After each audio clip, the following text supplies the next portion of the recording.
The future of some 800,000 lives in limbo. Congress has a deadline to pass legislation for DACA recipients and decide what to do with the so-called dreamers.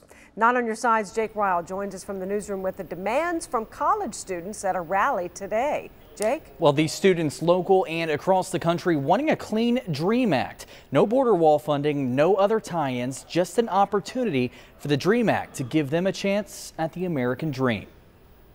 With feet planted in American soil. Kentucky and Ohio is my home. Era Avila, a student at Xavier University. The first memory I have in the United States is of seeing the big buildings and snow. But she knows it wasn't always that way. When I was 4, my parents decided that they wanted a better life for me. Her parents crossed the border from Mexico to the United States undocumented. She is a DACA recipient, and she knows a lot hinges on the DREAM Act. I will lose my social, my job, my license, everything that I worked so hard to get the last 5 years will just be gone. The DREAM Act just affects the youth, immigrant youth in this country, which is me and so many other people that are standing here today.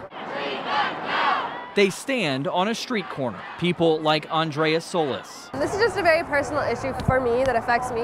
I'm originally from Mexico, but I have had the privilege to be a dual citizen in the U.S. and in Mexico. But there's so many of my friends and even family that are personally affected by this, and I think it's so important to really stand united in an allyship with all the people that are affected by this. Similar rallies happening across the country, this one in Washington, D.C. Now students there hoping Capitol Hill is listening.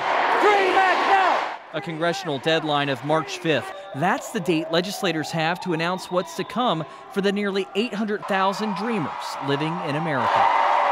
In October, President Trump wanted border wall funding to be looped into a DACA deal. That wasn't successful. Those in the shadow of reform know it needs to happen soon.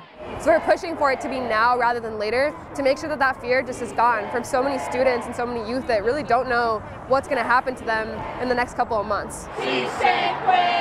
Their voices wanting you to know. We're here and we're your neighbors and we're here to stay, we're fighting to stay, and we really want to be given that chance. Now that deadline is still months away. Students now calling on Ohio Senator Rob Portman to take a stance on the issue. We plan to talk to Senator Portman and we'll ask him to respond. We'll keep you updated on air and on WCPO.com. Jake Ryle 9 on your side.